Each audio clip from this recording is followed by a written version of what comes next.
Welcome to rhythm of learning. ഇന്നത്തെ ക്ലാസ്സിൽ നമ്മൾ പഠിക്കാൻ പോകുന്നത് ഇന്ത്യയിലെ ക്ലാസിക്കൽ നൃത്ത രൂപങ്ങൾ എന്ന് പറയുന്ന ടോപ്പിക്കാണ് കേട്ടോ. അപ്പൊ ക്ലാസിക്കൽ നൃത്ത രൂപങ്ങൾ നമ്മുടെ കല, സംസ്കാരം അങ്ങനെയുള്ള ഭാഗങ്ങളൊക്കെ നമ്മൾ ഉൾപ്പെടുത്തിയിട്ടുള്ളതാണ്. മോഡേൺ ആധുനിക ഇന്ത്യ ചരിത്രവുമായി ബന്ധപ്പെട്ടിട്ട് നമ്മുടെ സിലബസിൽ ഉൾപ്പെടുത്തിയിട്ടുള്ള ഭാഗമാണ്. നമ്മൾ കേട്ടിട്ടില്ലേ? അതായത് ടോട്ടൽ തിയേറ്റർ എന്ന് വിളിക്കുന്ന കലാരൂപത്തിന്റെ പേരെന്ത്, അല്ലെങ്കിൽ എന്താണ് കഥകളിയുടെ ആദ്യത്തെ ചടങ്ങിന് അല്ലെങ്കിൽ അവസാനത്തെ ചടങ്ങിന് എന്ത് വിളിക്കുന്നു, ഇന്ത്യയുടെ ദേശീയ നൃത്തരൂപം ഏതാണ്, ചലിക്കുന്ന കാവ്യം എന്നറിയപ്പെടുന്നത് ഏത്, ഒരു ഗ്രാമത്തിന്റെ പേരിൽ അറിയപ്പെടുന്ന കലാരൂപം ഏതാണ്, അല്ലെങ്കിൽ ഗർഭ നൃത്തം, ബാംഗ്ര നൃത്തം, ഇതൊക്കെ എവിടെയുള്ള കലാരൂപങ്ങളാണ് എന്നൊക്കെ പറഞ്ഞിട്ട് ചോദ്യങ്ങൾ കണ്ടിട്ടില്ലേ? അപ്പൊ അതുകൊണ്ട് നിർബന്ധമായിട്ടും ഈ ഭാഗം പഠിക്കണം. ക്ലാസ്സിലേക്ക് കടക്കാം കേട്ടോ. അപ്പൊ ഫസ്റ്റ് നമ്മൾ പഠിക്കാൻ പോകുന്നത് ഇന്ത്യയുടെ ക്ലാസിക്കൽ നൃത്തരൂപങ്ങൾ എത്രണ്ണാണെന്ന്. അത് ക്ലാസിക്കൽ നൃത്തരൂപങ്ങളുടെ എണ്ണം ചോദിച്ചു കഴിഞ്ഞാൽ ഇന്ത്യയിൽ 8 നൃത്തരൂപങ്ങൾക്ക്, ഇത്രയും കുറേയധികം നൃത്തരൂപങ്ങളുള്ള ഇന്ത്യയിൽ 8 നൃത്തരൂപങ്ങൾക്കാണ് ക്ലാസിക്കൽ പദവി കൊടുത്തിരിക്കണേന്ന് നിങ്ങൾ മനസ്സിലാക്കുക. അപ്പൊ നമ്മൾ ചോദിക്കും, ആരാ ഇപ്പൊ ക്ലാസിക്കൽ പദവി കൊടുക്കണേ? പാർലമെന്റ് ആണോ, ഗവൺമെന്റ് ആണോ, അല്ലെ? അങ്ങനെ എങ്ങനെയാ കൊടുക്കണേന്ന് ചോദിച്ചാൽ നൃത്തരൂപങ്ങൾക്കൊക്കെ ക്ലാസിക്കൽ പദവി കൊടുക്കുന്നത് കേന്ദ്ര സംഗീത നാടക അക്കാദമിയാണ്. അത് മനസ്സിലാക്കണം കേട്ടോ നിങ്ങൾ. അപ്പൊ കേന്ദ്ര സംഗീത നാടക അക്കാദമി, കേന്ദ്ര സംഗീത നാടക അക്കാദമിയാണ് എന്തു കൊടുക്കുന്നത്? നൃത്തരൂപങ്ങൾക്ക് എന്തു കൊടുക്കുന്നത് എന്നാ പറയുന്നത്? ക്ലാസിക്കൽ പദവി കൊടുക്കുന്നത്. അപ്പൊ കേന്ദ്ര സംഗീത നാടക അക്കാദമിയാണ് നൃത്തരൂപങ്ങൾക്ക് ക്ലാസിക്കൽ പദവി കൊടുക്കുന്നത്. അങ്ങനെ ഇന്ത്യയില് ക്ലാസിക്കൽ പദവി ലഭിച്ച എത്ര നൃത്തരൂപങ്ങൾ ഉണ്ടെന്ന് നമ്മൾ മനസ്സിലാക്കി? 8 നൃത്തരൂപങ്ങൾ ഉണ്ട് എന്ന് മനസ്സിലാക്കി. അത് ഓരോന്നും എന്താണെന്ന് നിങ്ങൾ പഠിച്ചു വെക്കാം. ആദ്യത്തെ നൃത്തരൂപത്തിന്റെ പേര് മോഹിനിയാട്ടം എന്നാണ്. അപ്പൊ കേരളത്തിന്റെ തനത് നൃത്തരൂപമായ മോഹിനിയാട്ടത്തിന് ക്ലാസിക്കൽ പദവി ലഭിച്ചിട്ടുണ്ട്. കേരളത്തിലെ തന്നെ പ്രശസ്തമായിട്ടുള്ള അടുത്ത നൃത്തരൂപമായിട്ട് കഥകളിക്കുണ്ട്. ഇനി അടുത്തത് ഭരതനാട്യത്തിനുണ്ട്. ആർക്കാണ്? ഭരതനാട്യത്തിന് കിട്ടിയിട്ടുണ്ട്. നെക്സ്റ്റ് വൺ ആർക്കാണ് കിട്ടിയേക്കണേ? ഏത് കലാരൂപത്തിനാ കിട്ടിയേക്കണേ? ഒഡീസി കലാരൂപത്തിന് കിട്ടിയിട്ടുണ്ട്. അടുത്തത് മണിപ്പൂരി എന്ന് പറയുന്ന നൃത്തരൂപത്തിനുണ്ട്, മണിപ്പൂരിക്കുണ്ട്. അടുത്തത് കുച്ചിപ്പുടിക്കുണ്ട്. എന്തിനാണുള്ളത്? കുച്ചിപ്പുടി. കുച്ചിപ്പുടി എന്ന് പറയുന്ന നൃത്തരൂപത്തിനും ക്ലാസിക്കൽ പദവിയുണ്ട്. ഇനി അടുത്തത് കഥക്കിനുണ്ട്. PSCക്ക് വളരെ ഇഷ്ടമുള്ള ഒരു ചോദ്യമാണ് കഥക്ക്. Last one Sattriya. ഏതാണ്? സാത്രിയ. ഇതും പരീക്ഷയ്ക്ക് ധാരാളം ചോദിച്ചിട്ടുണ്ട്. സാത്രിയ എവിടെത്തിയ, കഥക്ക് എവിടെത്തിയ, അങ്ങനെയൊക്കെ പരീക്ഷയ്ക്ക് ചോദിക്കാറുണ്ട്. ഇപ്പൊ ഒഡീസി അതുപോലെ കുച്ചിപ്പുടി എവിടെത്തിയ. അപ്പൊ ഒഡീസി മണിപ്പൂരി ഒക്കെ പേര് കേൾക്കുമ്പോൾ നമുക്ക് മനസ്സിലാവുന്നുള്ളത് കൊണ്ട് അതങ്ങനെ എവിടെത്തിയാന്ന് ചോദിച്ച് കാണാറില്ല. അപ്പൊ മോഹിനിയാട്ടം, കഥകളി, ഭരതനാട്യം, ഒഡീസി, മണിപ്പൂരി, കുച്ചിപ്പുടി, കഥക്ക്, സാത്രിയ തുടങ്ങിയ 8 നൃത്തരൂപങ്ങൾക്കാണ് ഇന്ത്യയിലെ ക്ലാസിക്കൽ പദവി ഉള്ളത് എന്ന് മനസ്സിലാക്കാം. ഈ 8 നൃത്തരൂപങ്ങൾക്ക് ഇന്ത്യയിൽ ക്ലാസിക്കൽ പദവി കൊടുത്തത് ആരാന്ന് മനസ്സിലാക്കണം നിങ്ങൾ? കേന്ദ്ര സംഗീത നാടക അക്കാദമിയാണ്. ഇനി ഫസ്റ്റത്തെ കലാരൂപമായ മോഹിനിയാട്ടത്തെ കുറിച്ച് നമ്മൾ പഠിക്കാൻ പോവാണ്. അപ്പൊ മോഹിനിയാട്ടത്തെ കുറിച്ച് പഠിക്കുമ്പോൾ മോഹിനിയാട്ടത്തിന്റെ ഉത്ഭവം കേരളമാണ്. എവിടെ നിന്ന് ഉത്ഭവിച്ച കലാരൂപമാണ് മോഹിനിയാട്ടം? കേരളത്തിലാണ്. അപ്പൊ കേരളത്തിൽ നിന്ന് ഉത്ഭവിച്ചതാണ്. കേരളത്തിന്റെ തനത് നൃത്തരൂപം ഏത് എന്ന് ചോദിച്ചു കഴിഞ്ഞാൽ നമ്മൾ ഏതാ പറയാ? മോഹിനിയാട്ടമാണ് പറയാ. കേരളത്തിന്റെ തനത് നൃത്തരൂപമാണ് മോഹിനിയാട്ടം. ഇത് കേരളത്തിൽ ഉത്ഭവിച്ചതാണ്. ഈ മോഹിനിയാട്ടത്തിന്റെ അടുത്ത പ്രത്യേകത ശൃംഗാരഭാവത്തിന് ഊന്നൽ നൽകിക്കൊണ്ടുള്ള കലാരൂപമാണ്. എന്തിനാണ്? ശൃംഗാരഭാവത്തിന് ഊന്നൽ നൽകിക്കൊണ്ടുള്ള കലാരൂപമാണ്. ഇത് ലാസ്യ നൃത്തം എന്നറിയപ്പെടുന്ന കലാരൂപമാണ്. എന്ത് വിളിക്കുന്നു? മോഹിനിയാട്ടത്തെ ലാസ്യ നൃത്തം എന്ന് വിളിക്കുന്നു. അപ്പൊ കേരളത്തിന്റെ തനത് നൃത്തരൂപമായിട്ടുള്ള കലാരൂപമാണ് മോഹിനിയാട്ടം. ശൃംഗാരഭാവത്തിനാണ് പ്രാധാന്യം. ലാസ്യ നൃത്തം എന്ന അപരനാമുണ്ട്. ഇതിൽ ഉപയോഗിക്കുന്ന സംഗീതം കർണാടക സംഗീതമാണ്. മോഹിനിയാട്ടത്തിന് ഉപയോഗിക്കുന്നത് ഏത് സംഗീതമാണ്? കർണാടക സംഗീതമാണ് മോഹിനിയാട്ടത്തിന് ഉപയോഗിക്കുന്നത്. മോഹിനിയാട്ടത്തിന്റെ മാതാവ് എന്ന് വിളിക്കുന്നത് കലാമണ്ഡലം കല്യാണിക്കുട്ടി അമ്മയെയാണ്. കലാമണ്ഡലം കല്യാണിക്കുട്ടി അമ്മയെ നമ്മൾ എന്തു വിളിക്കുന്നു? മോഹിനിയാട്ടത്തിന്റെ മാതാവ് എന്ന് വിളിക്കുന്നു. കലാമണ്ഡലം കല്യാണിക്കുട്ടിയമ്മ. ക്ലിയർ ആയില്ലേ? അപ്പോ കേരള ക്ഷേത്രങ്ങളിലൊക്കെ നിലനിന്നിരുന്ന ദേവദാസി നൃത്തത്തിന്റെ പരിഷ്കരിച്ച രൂപമാണ് ശരിക്കും മോഹിനിയാട്ടം എന്ന് പറഞ്ഞാൽ. ഈ മോഹിനിയാട്ടത്തിന്റെ പുനരുദ്ധാരണത്തിന് വളരെയധികം സഹായിച്ച, അതിനുവേണ്ടി പ്രവർത്തിച്ച തിരുവിതാംകൂർ ഭരണാധികാരി ആര് എന്ന് പരീക്ഷയ്ക്ക് ചോദിച്ചിട്ടുണ്ട്. ആ തിരുവിതാംകൂർ ഭരണാധികാരിയുടെ പേര് സ്വാതി തിരുനാളാണ് എന്ന് ഓർക്കുക. ഓർക്കണം. സ്വാതി തിരുനാൾ. മോഹിനിയാട്ടത്തിന്റെ പുനരുദ്ധാരണത്തിനായി പ്രവർത്തിച്ച തിരുവിതാംകൂർ മഹാരാജാവ് ആരാണ്? സ്വാതി തിരുനാളാണ്. ക്ലിയർ ആയോ നിങ്ങൾക്ക്? ഇനി മോഹിനിയാട്ടം നർത്തകരെ പരീക്ഷയ്ക്ക് ചോദിക്കാറുണ്ട്. ഒരാള് ഇതിന്റെ മാതാവ് എന്ന് വിളിക്കുന്ന കല്യാണിക്കുട്ടിയമ്മ മോഹിനിയാട്ടം നർത്തകിയാണെന്ന് പ്രത്യേകം പറയണ്ടല്ലോ. അടുത്തത് കലാമണ്ഡലത്തിൽ നിന്ന് തന്നെയുള്ള കലാമണ്ഡലം ക്ഷേമാവതി. അപ്പൊ കലാമണ്ഡലം കല്യാണിക്കുട്ടിയമ്മ, കലാമണ്ഡലം ക്ഷേമാവതി, കലാമണ്ഡലം ക്ഷേമാവതി. അടുത്തത് ഏറ്റവും കൂടുതൽ പരീക്ഷയ്ക്ക് ചോദിച്ചിട്ടുള്ള ഒരു ചോദ്യമാണ് ഭാരതി ശിവജി. ഭാരതി ശിവജി ഏത് നൃത്തരൂപമായിട്ട് റിലേറ്റഡ് ആണ്? നമ്മുടെ മോഹിനിയാട്ടം. പിതൃളു മോഹിനിയാട്ടം ഒന്നുകൂടെ പറഞ്ഞ് നമ്മൾ മോഹിനിയാട്ടം അവസാനിപ്പിക്കുകയാണ്. കേരളത്തിന്റെ തനത് നൃത്തരൂപമാണ് മോഹിനിയാട്ടം. ശൃംഗാരഭാവത്തിന് ഊന്നൽ നൽകിക്കൊണ്ടുള്ള കലാരൂപമാണ് മോഹിനിയാട്ടം. മോഹിനിയാട്ടത്തെ ലാസ്യ നൃത്തം എന്ന് വിളിക്കുന്നു. കർണാടക സംഗീതമാണ് മോഹിനിയാട്ടത്തിൽ ഉപയോഗിക്കുന്നത്. ഈ മോഹിനിയാട്ടത്തിന്റെ മാതാവ് എന്ന് വിളിക്കുന്നത് കല്യാണിക്കുട്ടിയമ്മയാണ്. മോഹിനിയാട്ടത്തിന്റെ പുനരുദ്ധാരണത്തിന് വേണ്ടി പ്രവർത്തിച്ച തിരുവിതാംകൂർ മഹാരാജാവ് സ്വാതി തിരുനാളാണ്. കലാമണ്ഡലം കല്യാണിക്കുട്ടിയമ്മ, കലാമണ്ഡലം ക്ഷേമാവതി, ഭാരതി ശിവജി തുടങ്ങിയവർ പ്രശസ്തരായിട്ടുള്ള മോഹിനിയാട്ട നർത്തകരാണ്. ക്ലിയർ ആയോ മക്കളെ? അടുത്ത കലാരൂപത്തിന്റെ പേര് കഥകളി എന്നാണ്. അപ്പൊ കഥകളി കലാരൂപത്തെ കുറിച്ചാണ് ഇനി നമ്മൾ പഠിക്കാൻ പോകുന്നത്. കഥകളിയുടെ പ്രത്യേകത, കഥകളിയെ നമ്മൾ കലകളുടെ രാജാവ് എന്ന് വിളിക്കുന്നു. അപ്പൊ കലകളുടെ രാജാവ് എന്നറിയപ്പെടുന്ന കലാരൂപമാണ് കഥകളി. ഇനി കലകളുടെ രാജാവ് എന്ന് മാത്രല്ല, രാജാക്കന്മാരുടെ കല എന്നറിയപ്പെടുന്നതും ഏതന്നെയാണ്? കഥകളി തന്നെയാണ്. അപ്പൊ രാജാക്കന്മാരുടെ കല, കലകളുടെ രാജാവ് എന്നീ അപരനാമങ്ങളിൽ അറിയപ്പെട്ടിരുന്നത് എന്താണ്? നമ്മുടെ എന്താ പറയുന്നത്? കഥകളിയാണ്. ഇനി അടുത്തത് വിദേശികൾ ഇതിനെ വിളിക്കുന്നത് ടോട്ടൽ തിയേറ്റർ എന്നാണ്. അപ്പൊ ടോട്ടൽ തിയേറ്റർ എന്ന അപരനാമത്തിൽ അറിയപ്പെടുന്ന കലാരൂപം കൂടിയാണ് ഏത്? കഥകളി. ഇത് എത്രയോ പ്രാവശ്യം PSC പരീക്ഷകൾക്ക് ചോദിച്ചിട്ടുള്ളതാണ് ടോട്ടൽ തിയേറ്റർ. അപ്പൊ കഥകളി കലകളുടെ രാജാവാണ്, രാജാക്കന്മാരുടെ കലയാണ്, ടോട്ടൽ തിയേറ്റർ ആണ്. ഇനി പണ്ട് കാലത്ത് വെട്ടത്ത് സമ്പ്രദായം എന്നും ഇത് അറിയപ്പെട്ടിരുന്നു. എന്താണ്? വെട്ടത്ത് സമ്പ്രദായം. അപ്പൊ വെട്ടത്ത് സമ്പ്രദായം എന്ന പേരിൽ അറിയപ്പെട്ടിരുന്നതും ഏത് തന്നെയാണ്? വെട്ടത്ത് സമ്പ്രദായം എന്ന പേരിൽ അറിയപ്പെട്ടിരുന്നതും ഏത് തന്നെയാണ്? നമ്മുടെ കഥകളി തന്നെയാണ്. ഇനി കഥകളിയുടെ ആദ്യ രൂപത്തെ, പണ്ട് കാലത്തെ രൂപത്തെ നമ്മൾ രാമനാട്ടം എന്ന് വിളിക്കുന്നു. കഥകളിയുടെ ആദ്യകാല രൂപമാണ് രാമനാട്ടം. കഥകളിയുടെ ആദ്യകാല രൂപം രാമനാട്ടം. ഈ രാമനാട്ടത്തിന്റെ ഉപജ്ഞാതാവ് ആര് എന്ന് പരീക്ഷയ്ക്ക് ചോദിച്ചിട്ടുണ്ട്. അദ്ദേഹത്തിന്റെ പേര് കൊട്ടാരക്കര തമ്പുരാനാണ്.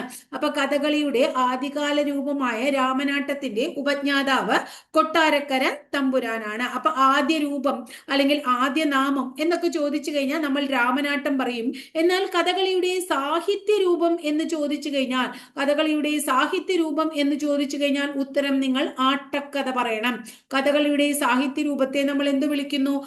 ആട്ടക്കഥ എന്ന് വിളിക്കുന്നു. ഇനി കഥകളിയുടെ ആദ്യകാല രൂപമായ രാമനാട്ടത്തിന്റെ ഉപജ്ഞാതാവ് കൊട്ടാരക്കര തമ്പുരാനാണെങ്കിൽ കഥകളിയുടെ ഉപജ്ഞാതാവ് ആര് എന്ന് നിങ്ങളോട് ചോദിച്ചാൽ നിങ്ങൾ കോട്ടയത്ത് തമ്പുരാൻ എന്ന് ഉത്തരം പറയണം. കഥകളിയുടെ ഉപജ്ഞാതാവ് ആരാണ്? കോട്ടയത്ത് തമ്പുരാനാണ്.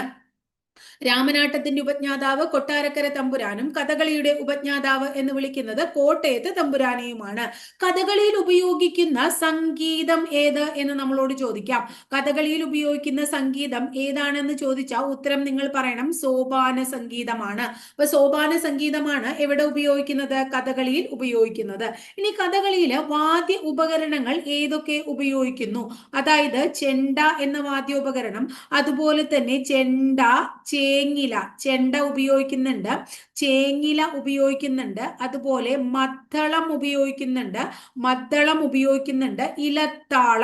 ഇലത്താളം ഉപയോഗിക്കുന്നുണ്ട്, ഇടയ്ക്ക ഉപയോഗിക്കുന്നുണ്ട്. ഇതിൽ ചില കലാരൂപങ്ങൾ, ഒന്നോ രണ്ടോ കലാരൂപം ചിലപ്പോൾ കാണാറില്ല, പക്ഷെ ഈ കലാരൂപങ്ങൾ എല്ലാം തന്നെ ഉപയോഗിക്കുന്നതാണ്. അപ്പൊ ഉപയോഗിക്കുന്നത് എല്ലായിടത്തും ചിലപ്പോൾ ഇത് ഉപയോഗിക്കുന്നുണ്ടാവില്ല, പക്ഷെ കഥകളിൽ ഉപയോഗിക്കുന്ന കലാരൂപങ്ങൾ എന്ന് പറഞ്ഞിട്ട് ഇങ്ങനെ ഒരു ഓപ്ഷൻ തന്നാൽ ഇതൊക്കെ ഉപയോഗിക്കുന്നുള്ളതാണ് എന്ന് നിങ്ങൾക്ക് മനസ്സിലാക്കണം. അപ്പൊ ചെണ്ട, ചേങ്കില, മദ്ദളം, ഇലത്താളം, ഇടയ്ക്ക. ചെണ്ട, ചേങ്ങില, മദ്ദളം, ഇലത്താളം, ഇടയ്ക്ക എന്നീ കലാരൂപങ്ങൾ എന്താണെന്ന് നിങ്ങൾ മനസ്സിലാക്കുക മക്കളെ. കഥകളിയിൽ ഉപയോഗിക്കുന്ന വാദ്യോപകരണങ്ങളാണെന്ന് മനസ്സിലാക്കിക്കോളൂട്ടോ.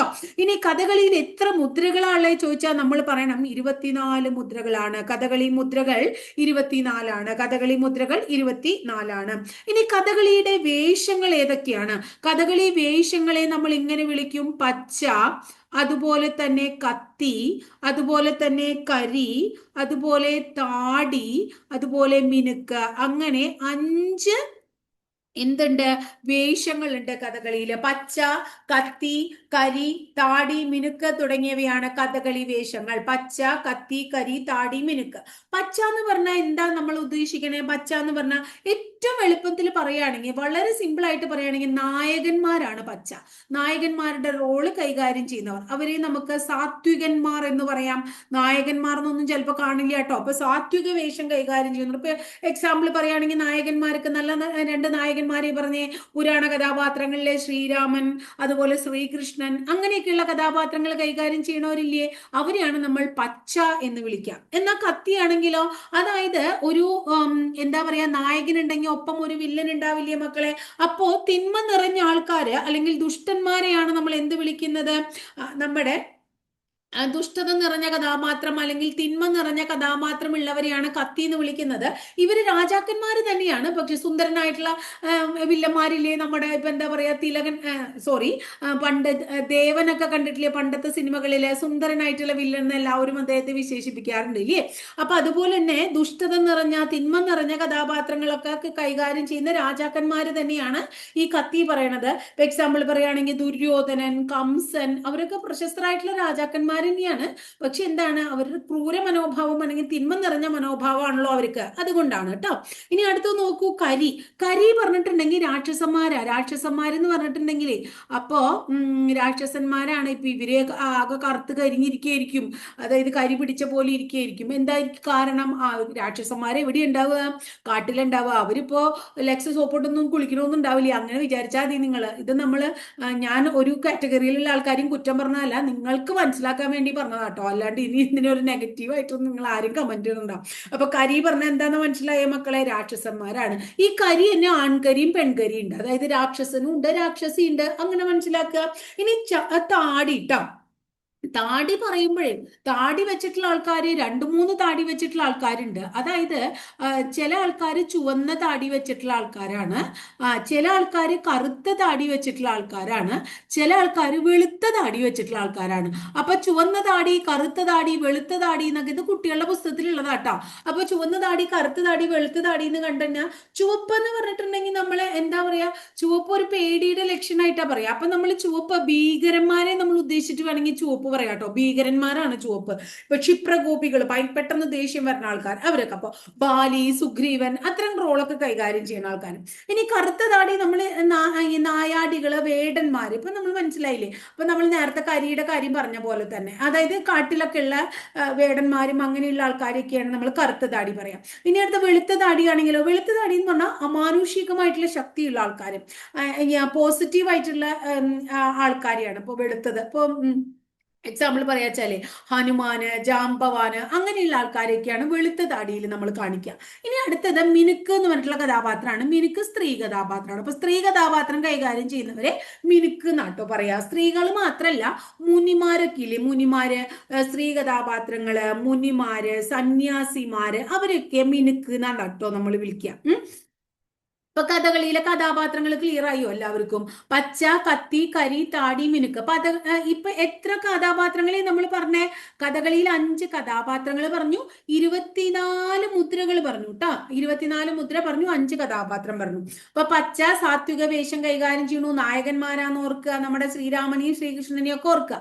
കത്തി പറഞ്ഞാൽ തിന്മ നിറഞ്ഞ ആൾക്കാരാണ്, ദുഷ്ടന്മാരാണ്, വില്ലന്മാരാണ്, കംസനെയും നമ്മുടെ ദുര്യോധനെയും ഒക്കെ ഓർക്കുക. കരി പറഞ്ഞിട്ടുണ്ടെങ്കിൽ ആകെ കരി പിടിച്ച് രാക്ഷസന്മാരെ, കാട്ടിലുള്ള ആൾക്കാരെ ഓർക്കുക. ആ കരി തന്നെ ചുവന്ന കരി ഉണ്ട് അല്ലെ, അതല്ലേ നമ്മൾ പറഞ്ഞ സോറി, ആൺകരി ഉണ്ട്, പെൺകരി ഉണ്ട്. രാക്ഷസന്മാരിൽ രാക്ഷസന്മാരും ഉണ്ട്, രാക്ഷസിമാരും ഉണ്ട്. ഇനി താടി നമ്മൾ ഓർക്കേണ്ടത് 3 താടി, ചിലർ ചുവന്ന താടി വെച്ചിട്ട് വരുന്നവരുണ്ടാവും. ഇപ്പൊ നമ്മൾ മുടിയൊക്കെ കളർ ചെയ്ത് ചുവപ്പ് കളർ അങ്ങനെ ഓർത്താലും മതി. അതുപോലെ കറുത്ത താടിയുള്ളവരുണ്ടാവും. പിന്നെ എല്ലാവർക്കും കളർ ചെയ്യണമെന്ന് ആഗ്രഹമില്ല, അല്ലെങ്കിൽ വെളുത്തിരുന്നോട്ടെ എന്ന് വെച്ചിട്ട് വെളുത്ത താടികൾ ഉണ്ടാവും. അപ്പൊ അങ്ങനെ എന്താ പറയാ, വെളുത്ത താടി വെച്ചിട്ടുള്ള ആൾക്കാർ ഹനുമാനൊക്കെയാന്ന് ഓർത്തോളൂ കേട്ടോ. കറുത്ത താടി വെച്ചിട്ടുള്ള ആൾക്കാർ ആരാന്നാ നമ്മൾ പറഞ്ഞേ? കറുത്ത താടിക്കാരെ പ്രത്യേകത എന്താ പറഞ്ഞ, വേടന്മാരാണ്, നമ്മുടെ രാക്ഷസന്മാരുടെ ഒക്കെ പോലെ. ഇനി ചുവന്ന താടി എന്ന് പറഞ്ഞാൽ ഭീകരന്മാര്. ചുവപ്പ് തന്നെ ഒരു അങ്ങനെയുള്ള ഒരു കളറല്ലേ, അപ്പൊ അതുകൊണ്ട് ഭീകരന്മാര്, ക്ഷിപ്രകോപികൾ അങ്ങനെ ഓർക്കുക കേട്ടോ. ഇനി മിനുക്ക് പറഞ്ഞാൽ സ്ത്രീ കഥാപാത്രങ്ങള്, മുനികള്, സന്യാസികള്, അതൊക്കെയാണ് എന്തിൽ പറയണത്, മിനുക്കിൽ പറയണത്. അപ്പൊ ഇത്രയും കാര്യം ക്ലിയർ ആയില്ലേ മക്കളെ? അപ്പൊ കഥകളിയിലെ ഇനി അടുത്ത ഭാഗത്തേക്ക് പോവാണ്. കഥകളിയിൽ കുറച്ച് ചടങ്ങുകളുണ്ട്. ഈ ചടങ്ങുകൾ, എല്ലാ ചടങ്ങുകളും നമുക്ക് കാണാപ്പാഠം പഠിക്കൊന്നും വേണ്ട. കഥകളിയിലുള്ള ചടങ്ങുകൾ, ചില ചടങ്ങുകളെ കുറിച്ച് നമ്മളോട് ചോദിക്കാറുണ്ട്. അതായത് ഒന്ന്, പണ്ട് കാലത്തൊക്കെ അതായത് കഥകളി ഉണ്ട് എന്ന് നമ്മൾ അറിയിക്കണമെങ്കിൽ ചെണ്ട കൊട്ടി അങ്ങനെ അറിയിക്കണം ഓരോരോ കാര്യങ്ങൾ. അപ്പൊ അങ്ങനെ കഥകളിയൊക്കെ ഉണ്ടെന്ന് നാട്ടുകാരെ അറിയിക്കുന്ന ആ ചടങ്ങിനെ നമ്മൾ കേളികൊട്ട് പറയും. എന്താണ് കേളികൊട്ട്? അപ്പൊ ഇത് കഥകളിയിൽ ഒരു ചടങ്ങാട്ടോ, കേളികൊട്ട്. എന്താന്ന് മനസ്സിലായോ നിങ്ങൾക്ക്?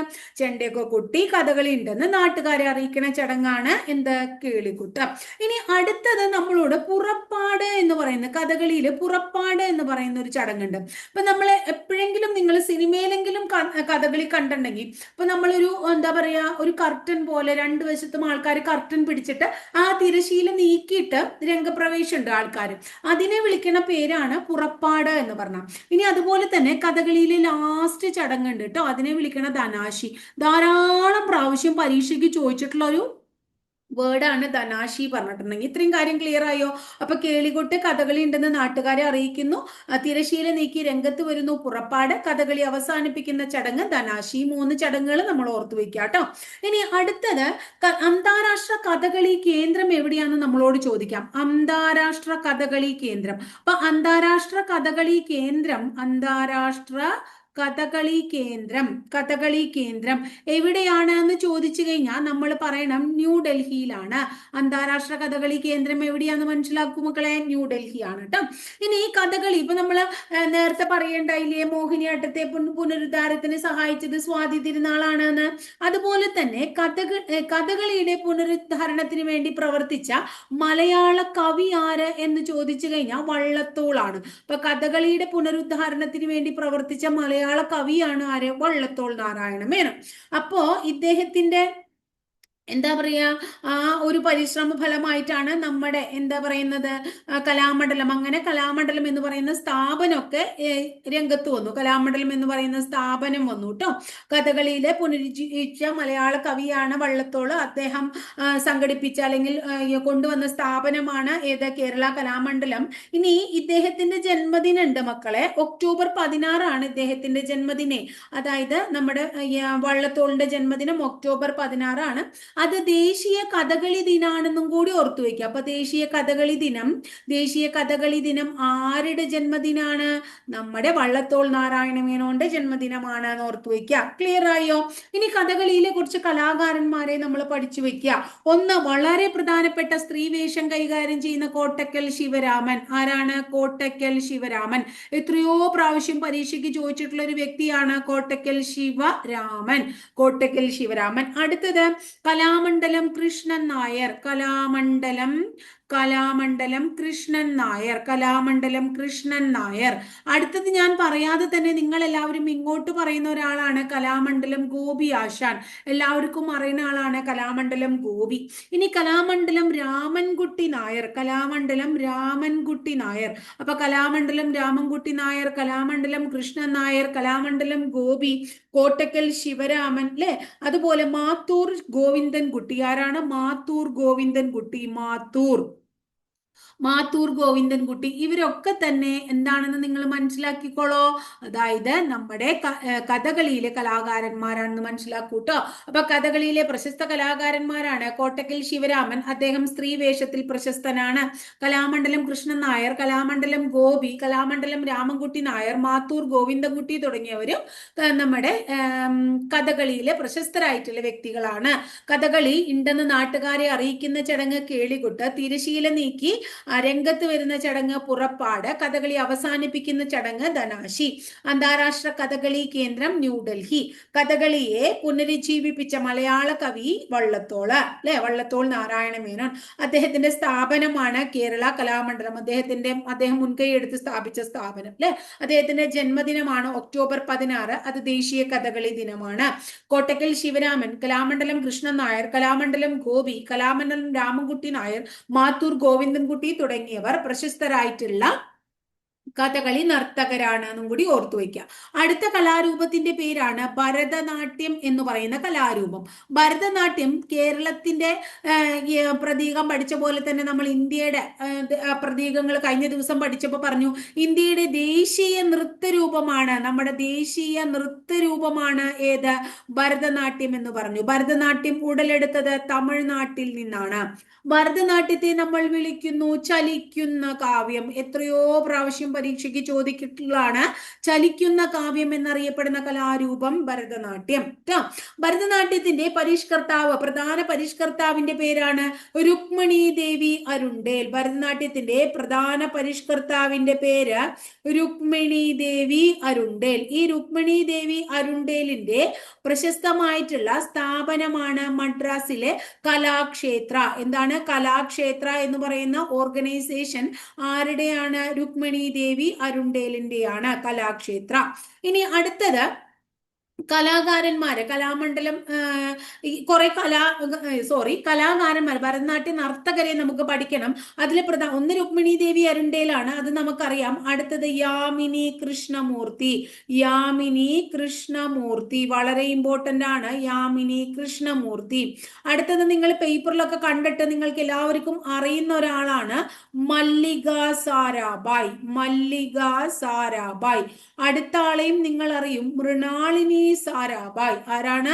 മൃണാളിനി സാരാഭായ്. മല്ലിക സാരാഭായ് പോലെ മൃണാളിനി സാരാഭായ്. അടുത്ത ആളെയും അറിയണതാണ് പത്മ സുബ്രഹ്മണ്യം. ഇവരെ നിങ്ങൾക്ക് അറിയും. നിങ്ങളുടെ പ്രത്യേകത എന്താ വെച്ചാൽ ഇത് ഏത് നൃത്തരൂപമായിട്ട് ബന്ധപ്പെട്ടതാണ്. നൃത്തമായിട്ട് വലിയ ടച്ച് ഒന്നും ഇല്ലാത്ത ആൾക്കാർക്ക് അങ്ങനെ ഒരു പ്രശ്നമാണുള്ളത്. അടുത്ത ആള് അടയാർ ലക്ഷ്മൺ. അടയാർ ലക്ഷ്മൺ എന്ന് പറയുന്ന ആൾ. കുറച്ച് ആൾക്കാരെ അധികം പഠിക്കാണ്ട് നമുക്ക് എന്തിനെ കുറിച്ചിട്ട്, ഈ ഭരതനാട്യത്തെ കുറിച്ച്. അടുത്തത് സ്വപ്ന സുന്ദരി. ഇവരെയൊക്കെ പഠിച്ചു വെച്ചോളൂ കേട്ടോ. സ്വപ്ന സുന്ദരി. ഇത്രയും കാര്യം ക്ലിയർ ആയോ മക്കളെ നിങ്ങൾക്ക്? അപ്പൊ നമ്മൾ ഒന്നും കൂടെ പറഞ്ഞേ, ഭരതനാട്യം ഇന്ത്യയുടെ ദേശീയ നൃത്ത രൂപമാണ്, തമിഴ്നാട്ടിലാണ് ഉടലെടുത്തത്, ചലിക്കുന്ന കാവ്യം എന്നറിയപ്പെടുന്നു. ഭരതനാട്യത്തിന് എന്താ പറയാ, പ്രധാന പരിഷ്കർത്താവ് രുക്മിണി ദേവി അരുണ്ടേലാണ്. അവർ സ്ഥാപിച്ച സ്ഥാപനത്തിന്റെ പേരാണ് കലാക്ഷേത്ര. രുക്മിണി ദേവി അരുണ്ടേൽ, യാമിനി കൃഷ്ണമൂർത്തി, മല്ലിക സാരാഭായ്, മൃണാളിനി സാരാഭായ്, പത്മ സുബ്രഹ്മണ്യം, അടയാർ ലക്ഷ്മൺ, സ്വപ്നസുന്ദരി തുടങ്ങിയവർ പ്രസിദ്ധരായിട്ടുള്ള ഭരതനാട്യം നർത്തകരാണ്. രുക്മിണി ദേവി അരുണ്ടേൽ, യാമിനി കൃഷ്ണമൂർത്തി, മല്ലിക സാരാഭായ്, മൃണാളിനി സാരാഭായ്, പത്മ സുബ്രഹ്മണ്യം, അടയാർ ലക്ഷ്മൺ, സ്വപ്നസുന്ദരി തുടങ്ങിയവർ പ്രശസ്തരായിട്ടുള്ള ഭരതനാട്യ നർത്തകരാണ്. ക്ലിയർ ആയോ? അടുത്ത കലാരൂപത്തിന്റെ പേര് ഒഡീസി എന്നാണ്. എന്താണ് ഒഡീസി നൃത്തരൂപം? ഒഡീസി നൃത്തരൂപത്തിന്റെ പ്രത്യേകത, ഇത് എവിടെയാണ് എന്ന് ചോദിച്ചാൽ എല്ലാവർക്കും അറിയാം, ഒഡീഷയിലാണ് ഇതിന്റെ ഉത്ഭവം. ഇതിനെ വിളിക്കുന്നു, വളരെ ഇമ്പോർട്ടന്റ് ആയിട്ടുള്ള ഒരു പോയിന്റ് ആണ്, ചലിക്കുന്ന ശില്പം. അപ്പൊ ചലിക്കുന്ന കാവ്യം ഏതാണ്? ചലിക്കുന്ന കാവ്യം ഭരതനാട്യമാണെങ്കിൽ ചലിക്കുന്ന ശില്പം ഏതാണ്? ചലിക്കുന്ന ശില്പം ഏതാണ്? ഒഡീസിയാണ്. ലാസ്യ നൃത്തം ഏതാണ്? മോഹിനിയാട്ടമാണ്. ടോട്ടൽ തിയേറ്റർ ഏതാണ്? കഥകളിയാണ്. അപ്പൊ ടോട്ടൽ തിയേറ്റർ, കഥകളി, ലാസ്യനൃത്തം മോഹിനിയാട്ടം, ചലിക്കുന്ന കാവ്യം ഭരതനാട്യം, ചലിക്കുന്ന ശില്പം ഒഡീസി. മനസ്സിലായോ? ഇനി ഇത് ഭൂമിയെ പൂജിച്ചുകൊണ്ട് തുടങ്ങുന്ന നൃത്തരൂപം, അത് ചോദിച്ചിട്ടുള്ളതാണ്. ഭൂമിയെ പൂജിച്ചുകൊണ്ട് തുടങ്ങുന്ന നൃത്തരൂപമാണ് ഒഡീസി. ഭൂമിയെ പൂജിച്ചുകൊണ്ട് തുടങ്ങുന്നു. ഇനി ഇതിലെ കലാകാരന്മാരെ നിങ്ങൾ പഠിച്ചു വെക്കുക, അതേ ഉള്ളൂ ഇനി അടുത്തത് പഠിക്കാനായിട്ട്. കേളൂചരൺ മഹാപാത്ര ഒരാളാണ്, കേളൂചരൺ മഹാപാത്ര. ക്ലിയർ ആയോ? കേളൂചരൺ മഹാപാത്ര. അടുത്ത ആളുടെ പേര് സോണാൽ മാൻസിംഗ് എന്നാണ്. സോണാൽ മാൻസിംഗ്. കേളൂചരൺ മഹാപാത്ര, സോണാൽ മാൻസിംഗ്. അടുത്തത് Indrani Rahman. Indrani Rahman. Last one Priyamvada Mohanty. Priyamvada Mohanty. Clear ആയോ നിങ്ങൾക്ക്? പ്രിയംവദ മൊഹന്തി. അപ്പൊ ആരൊക്കെയാണ് ഒഡീസി നർത്തകര്? കേളൂചരൺ മഹാപാത്ര, സോണാൽ മാൻസിംഗ്, ഇന്ദ്രാണി റഹ്മാൻ, പ്രിയംവദ മൊഹന്തി തുടങ്ങിയവർ ഒഡീസി നർത്തകരാണ്. ഒഡീഷയിൽ ഉടലെടുത്ത കലാരൂപമാണ്. ചലിക്കുന്ന ശില്പം എന്നറിയപ്പെടുന്നത് ഒഡീസിയാണ്. ഭൂമിയെ പൂജിച്ചുകൊണ്ട് തുടങ്ങുന്ന കലാരൂപം ഒഡീസിയാണ്. ഒഡീസി നർത്തകർ കേളൂചരൺ മഹാപാത്ര, സോണാൽ മാൻസിംഗ്, ഇന്ദ്രാണി റഹ്മാൻ, പ്രിയംവദ മൊഹന്തി തുടങ്ങിയവരാണ്. അപ്പൊ ഒഡീസി നൃത്തരൂപം ക്ലിയർ ആയോ നിങ്ങൾക്ക്? ഇനി അടുത്ത നൃത്തരൂപം നമ്മൾ പഠിക്കുന്നു, മണിപ്പൂരി നൃത്തരൂപം. മണിപ്പൂരി നൃത്തരൂപത്തിന്റെ പ്രത്യേകത മണിപ്പൂരിലാണ് എന്നുള്ളത് ഇനി പറയേണ്ട കാര്യമില്ലല്ലോ. രാസലീല ഇതിവൃത്തമായിട്ടുള്ള കലാരൂപം, അതായത് രാധയും കൃഷ്ണനും തമ്മിലുള്ള ബന്ധം കാണിക്കുന്ന രാസലീല ഇതിവൃത്തമായിട്ടുള്ള കലാരൂപമാണ് മണിപ്പൂരി. ഇനി ഇത് ഇത്രയേ ഉള്ളൂ, മണിപ്പൂരിലത്തെ ആണെന്ന് അറിയാലോ. ഇതിൽ ഇനി കലാകാരന്മാരാണ് നമുക്ക് പഠിക്കേണ്ടത്. നിർമ്മല മേത്ത. അപ്പൊ നിർമ്മല മേത്ത മണിപ്പൂരി എന്താ പറയുന്നത് കലാകാരിയാണ്. ജാവേരി സിസ്റ്റേഴ്സ്. നിർമ്മല മേത്ത കഴിഞ്ഞ അടുത്തത് ജാവേരി സിസ്റ്റേഴ്സ് ആണ്. നിർമ്മല മേത്ത, ജാവേരി സിസ്റ്റേഴ്സ്. അടുത്തത് താങ്ബി ദേവി. നിർമ്മല മേത്ത, ജാവേരി സിസ്റ്റേഴ്സ്, താങ്ബി ദേവി, ഹേബാം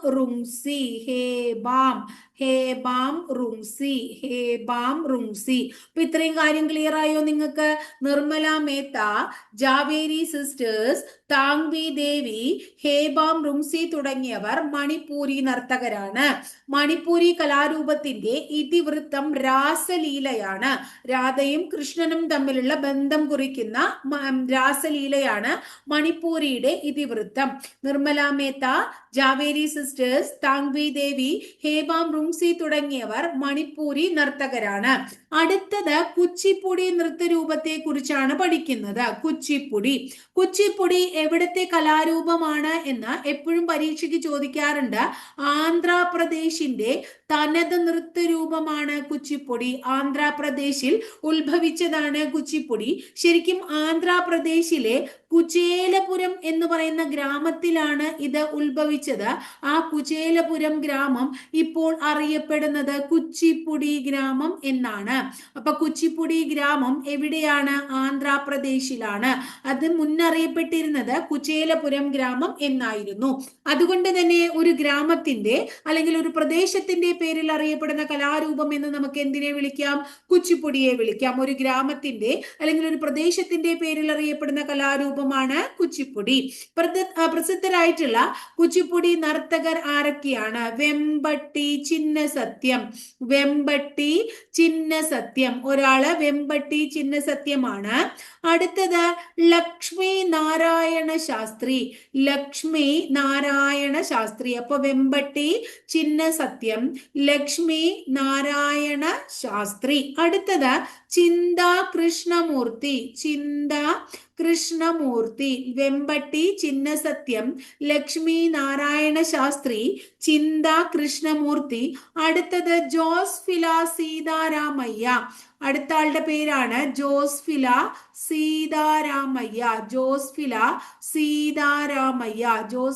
സീതാരാമയ്യ. മഞ്ജു ഭാർഗവി. എന്താണ്? മഞ്ജു ഭാർഗവി. ഇപ്പൊ വെമ്പട്ടി ചിന്നസത്യം വെമ്പട്ടി ചിന്നസത്യം ലക്ഷ്മി നാരായണ ശാസ്ത്രി, ചിന്ത കൃഷ്ണമൂർത്തി, ജോസ്ഫില സീതാരാമയ്യ, മഞ്ജു ഭാർഗവി തുടങ്ങിയവർ പ്രശസ്തരായിട്ടുള്ള കുച്ചിപ്പുടി നർത്തകരാണ്. വെമ്പട്ടി ചിന്നസത്യം, ലക്ഷ്മി നാരായണ ശാസ്ത്രി, ചിന്ത കൃഷ്ണമൂർത്തി, ജോസ്ഫില സീതാരാമയ്യ, മഞ്ജു ഭാർഗവി തുടങ്ങിയവർ കുച്ചിപ്പുടി നർത്തകരാണ്. കുച്ചിപ്പുടി ഉത്ഭവിച്ചത് ആന്ധ്രാപ്രദേശിലെ കുചേലപുരം ഗ്രാമത്തിൽ നിന്നാണ്. ആ ഗ്രാമം ഇപ്പോൾ അറിയപ്പെടുന്നത് കുച്ചിപ്പുടി ഗ്രാമം എന്ന പേരിലാണ്. അടുത്ത കലാരൂപത്തിന്റെ പേരാണ് കഥക് എന്ന് പറയുന്ന കലാരൂപം. അപ്പൊ കഥക് എന്ന് പറയുന്ന കലാരൂപം എവിടെ നിന്ന് ഉത്ഭവിച്ചു? കഥക് ഉത്ഭവിച്ചത് ഉത്തർപ്രദേശിൽ നിന്നാണ്. അപ്പൊ ഉത്തർപ്രദേശിന്റെ തനത് നൃത്തരൂപത്തിന്റെ പേരാണ് കഥക്. ഇനി ഇവിടെ ശ്രീകൃഷ്ണ കഥകളാണ് ഇതിവൃത്തം. അപ്പൊ നമ്മൾ നേരത്തെ മണിപ്പൂരിൽ നമ്മൾ പറഞ്ഞത് എന്താണ്? രാസലീലയാണ്. രാധയും കൃഷ്ണനും തമ്മിലുള്ള ബന്ധത്തെ കുറിക്കുന്ന രാസലീലയാണ്. പക്ഷെ ഇവിടെ നമ്മൾ പറയുന്നത് എന്താണ്? കഥക്കില് ശ്രീകൃഷ്ണ കഥകൾ എന്നേ പറയുന്നുള്ളൂ. പിന്നെ ഇതിന്റെ ഏറ്റവും വലിയ ഇമ്പോർട്ടൻസ് എന്താ വെച്ചാൽ നമ്മളോട് ചോദിക്കാറുള്ളത് ഹിന്ദു മുസ്ലിം സാംസ്കാരിക അംശങ്ങൾ ഉൾക്കൊള്ളുന്ന കലാരൂപം. ഹിന്ദു മുസ്ലിം സാംസ്കാരിക അംശങ്ങൾ ഉൾക്കൊള്ളുന്ന കലാരൂപം ഏത് എന്ന് ചോദിച്ചു കഴിഞ്ഞിട്ടുണ്ടെങ്കിൽ നമ്മൾ ഇതാ പറയാ കഥക്. അതുപോലെ നമ്മുടെ മുഗൾ രാജവംശം നമ്മൾ പഠിക്കുന്നുണ്ട് ഇല്ലേ? 1887 വിപ്ലവമൊക്കെ കഴിഞ്ഞിട്ട് നമ്മൾ അവസാനം സുൽത്താനായിട്ട് മുഗൾ രാജാവ് ബഹദൂർ ഷാ രണ്ടാമനെ നമ്മൾ അപ്പോയിന്റ് ചെയ്തു എന്നൊക്കെ പറഞ്ഞ് നമ്മൾ പഠിച്ചു അല്ലെ, രാജാവായിട്ട്. അപ്പൊ അതുപോലെ ബാബർ, ഹുമയൂൺ, അക്ബർ, ഔറംഗസീബ്, ധാരാളം മുഗൾ രാജവംശത്തിലെ രാജാക്കന്മാരെ കുറിച്ച് നമ്മൾ കേട്ടിട്ടുണ്ട്. അപ്പൊ മുഗൾ രാജാക്കന്മാർ ഉണ്ടായിരുന്നപ്പോ എന്തുണ്ടായിരുന്നു? ഈ കഥക് ഉണ്ടായിരുന്നു എന്ന് മനസ്സിലാക്കാം. ശരിക്കും ശ്രീകൃഷ്ണന്റെ അല്ലേ കഥക് എന്ന് പറയുന്നത്? നമ്മൾ പറഞ്ഞു ശ്രീകൃഷ്ണ കഥകളല്ലേ. പക്ഷേ മുഗൾ വംശജർ ആരായിരുന്നു? മുസ്ലിം ആയിരുന്നു, മുസ്ലിം വിഭാഗത്തിൽപ്പെട്ടവരായിരുന്നു. അതുകൊണ്ട് തന്നെ ഹിന്ദു മുസ്ലിം സാംസ്കാരിക അംശങ്ങൾ ഉൾക്കൊള്ളുന്നു എന്ന് നമുക്ക് എന്തിനെ പറയാം? കഥകിനെ പറയാം. ഇനി കഥകിലെ പ്രധാനപ്പെട്ട വ്യക്തികൾ ആരാന്ന് പഠിച്ചേ നിങ്ങള്? ഉമാ ശർമ്മ. ആരൊക്കെയാണ്? ഒന്ന് ഉമാ ശർമ്മ. അടുത്ത ആളുടെ പേര് പറയൂ. ഭാരതി ഗുപ്ത. ഉമാ ശർമ്മ കഴിഞ്ഞ നെക്സ്റ്റ് ആളാരാണ്? ഭാരതി ഗുപ്തയാണ്. ഇനി അടുത്തത് ബിർജു മഹാരാജ്. പരീക്ഷയ്ക്ക് കുറെ പ്രാവശ്യം ചോദിച്ചിട്ടുള്ള ഒരാളാണ് ബിർജു മഹാരാജ്. ഏത് നൃത്തരൂപവുമായിട്ട് ബന്ധപ്പെട്ടിരിക്കുന്നു? കഥക്. അടുത്തത് വിഷ്ണു ശിരോദ്കർ. അടുത്ത ആള് വിഷ്ണു ആണ്. വിഷ്ണു ശിരോദ്കർ. വിഷ്ണു ശിരോദ്കർ. അപ്പൊ ആൾക്കാരുടെ പേരൊന്ന് പറഞ്ഞേ. ഉമാ ശർമ്മ, ഭാരതി ഗുപ്ത, ബിർജു മഹാരാജ്, വിഷ്ണു ശിരോദ്കർ തുടങ്ങിയവർ കഥക് നർത്തകരാണ്. കഥക് ഉത്തർപ്രദേശില് ഉത്ഭവിച്ചതാണ്. ശ്രീകൃഷ്ണ കഥകളാണ് ഇതിവൃത്തം. ഹിന്ദു മുസ്ലിം സാംസ്കാരിക അംശങ്ങൾ ഉൾക്കൊള്ളുന്നതാണ്. മുഗൾ രാജവംശത്തിന്റെ സദസ്സിൽ ഉണ്ടായിരുന്ന കലാരൂപമാണ്. പ്രസിദ്ധ നർത്തകർ ഉമാ ശർമ്മ, ഭാരതി ഗുപ്ത, ബിർജു മഹാരാജ്, വിഷ്ണു ശിരോദ്കർ തുടങ്ങിയവരാണ്. ഇത്രയും കാര്യം ക്ലിയർ ആയില്ലേ? ഇനി അടുത്തത് നമ്മൾ പഠിക്കുന്നത് ലാസ്റ്റത്തെ 8ാമത്തെ നൃത്തരൂപമായ സാത്രിയ നൃത്തരൂപത്തെ കുറിച്ചാണ്. സാത്രിയെ കുറിച്ച് ആൾക്കാരുടെ പേരോ അല്ലെങ്കിൽ അതൊന്നല്ല കൂടുതലായി ചോദിക്കാറ്. സാത്രിയ എവിടുത്തെ നൃത്തരൂപമാണ് എന്നുള്ളതാണ്. അസമിലെ നൃത്തരൂപമാണ് സാത്രിയ. അതാണ് ഏറ്റവും കൂടുതൽ നിങ്ങൾ പഠിക്കേണ്ടത്. എവിടുത്തെ നൃത്തരൂപമാണ്? അസമിലെയാണ്. ഇനി ഇതിന്റെ ആൾക്കാര് കലാകാരന്മാര് പഠിക്കൂ. മീനാക്ഷി മേധി. മീനാക്ഷി മേധി. മീനാക്ഷി മേധി. രാമകൃഷ്ണ താലൂക്ദാർ. മീനാക്ഷി മേധി രാമകൃഷ്ണ താലൂക്ദാർ. മീനാക്ഷി മേധി രാമകൃഷ്ണ താലൂക്ദാർ. കൃഷ്ണാക്ഷി കാശ്യപ്. കൃഷ്ണാക്ഷി ട്ടോ. കൃഷ്ണാക്ഷി എന്നാണ് മനസ്സിലാക്കേണ്ടത്. കൃഷ്ണാക്ഷി കാശ്യപ്. കൃഷ്ണാക്ഷി കാശ്യപ്. അപ്പൊ ഒന്നും കൂടെ പറഞ്ഞേ. ആരൊക്കെയാണ്? മീനാക്ഷി മേധി. മീനാക്ഷി മേധി. രാമകൃഷ്ണ താലൂക്ദാർ. രാമകൃഷ്ണ താലൂക്ദാർ. കൃഷ്ണാക്ഷി കാശ്യപ്. അപ്പൊ ആസാമിലെ കലാരൂപമാണ് സാത്രിയ. മീനാക്ഷി മേത്തി, രാമകൃഷ്ണ താലൂക്ദാർ, കൃഷ്ണാക്ഷി കാശ്യപ് തുടങ്ങിയവർ ഇതിന്റെ കലാകാരന്മാരാണ്. അപ്പൊ നമ്മൾ ഇന്ന് 8 ദേശീയ നൃത്തരൂപങ്ങളെ കുറിച്ചാണ് പഠിച്ചത്. നൃത്തരൂപം കഴിഞ്ഞു എന്ന് ചോദിച്ചാൽ നൃത്തരൂപവുമായി ബന്ധപ്പെട്ട ടോപ്പിക് ഇവിടെ തീരുന്നില്ല. കാരണം ഇനി ഓരോ സംസ്ഥാനങ്ങൾ, ഇന്ത്യയിലെ ഓരോ സംസ്ഥാനങ്ങൾ എടുത്തിട്ട് ആ ഓരോ സംസ്ഥാനങ്ങളിലെയും പ്രധാനപ്പെട്ട കലാരൂപങ്ങൾ നമുക്ക് പഠിക്കണം. അതുപോലെ ഓരോ സംസ്ഥാനങ്ങൾ എടുത്തിട്ട് ആ സംസ്ഥാനങ്ങളിലുള്ള പ്രധാനപ്പെട്ട ഉത്സവങ്ങൾ നമ്മൾ പഠിക്കണം. പിന്നെ പ്രശസ്തമായിട്ടുള്ള കുംഭമേളയും പഠിക്കണം. അപ്പോഴാണ് ഉത്സവങ്ങളും അതുപോലെ തന്നെ നൃത്തരൂപങ്ങളും കഴിയുള്ളൂ. പിന്നെ സംഗീതം എന്ന് പറയുന്ന ഒരു ടോപ്പിക്കും കൂടി ഉണ്ട്. അപ്പോഴാണ് സാംസ്കാരികമായിട്ടുള്ള ബന്ധങ്ങൾ ആ മേഖലയിലുള്ള കാര്യങ്ങൾ അവസാനിക്കുള്ളൂ. ഇന്നത്തെ ക്ലാസ് ഇത്രയേ ഉള്ളൂ. ഇന്നത്തെ ക്ലാസ് ഒക്കെ ഇഷ്ടപ്പെട്ട് കാണുന്നു വിചാരിക്കുന്നു. ഇഷ്ടപ്പെടാച്ചോ നിങ്ങൾ ലൈക്ക് ചെയ്യുക. ഇഷ്ടപ്പെട്ട ക്ലാസ്സുകൾ കൂട്ടുകാരിലേക്ക് ഒന്ന് ഷെയർ ചെയ്യുക കേട്ടോ. അടുത്ത അതുപോലെ തന്നെ എന്താ പറയുന്നത്, നമ്മുടെ ആ ബെല്ലൈക്കൺ ഒന്ന് എനേബിൾ ചെയ്തിട്ടുണ്ടെങ്കിൽ, ഇതുവരെ സബ്സ്ക്രൈബ് ചെയ്യാത്തവർ സബ്സ്ക്രൈബ് ചെയ്ത് ബെല്ലൈക്കൺ എനേബിൾ ചെയ്താൽ ഓരോ ദിവസം അപ്ലോഡ് ചെയ്യുന്ന വീഡിയോസ് കൃത്യമായിട്ട് നോട്ടിഫിക്കേഷൻ ആയിട്ട് ലഭിക്കുകയും ചെയ്യും. അപ്പൊ അത്രയേ ഉള്ളൂ. ഇന്നത്തെ ക്ലാസ് ഇവിടെ തീർന്നു. ഓക്കെ.